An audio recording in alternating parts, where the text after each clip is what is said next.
Day, mən sənin əslində o pulu yanvar ayında çıxartmalıydım. İndi vətəndaşın bizdə pulu var. Amma gəlin belə danışaq sizinlə.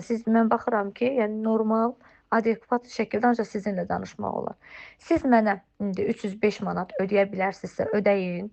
Mən o vətəndaşın məndə olan 2800 manatdır da, 2700 manat, bir də 305 manatınızı gedim indi hamısını ödəyim sizə.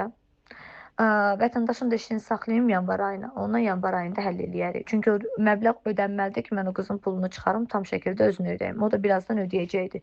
İndi o ödəsə, mən məcburam pulu onu ödəyim. Sizinkində yanvara da saxlamışdıq. Biz sizinlə də danışdıq. Amma baxıram ki, uzanır, o oradan yığır, bu buradan yığır. Siz mənə indi 305-i ödəyirsiniz. Mən sizin 2765, bir də 305-inizi ödəyirəm. Sevdə xanım dedi ki, haqqımı çıx, heç bir haqda çıxmıram. Məbləğin hamısını bugün sənə ödəyirəm.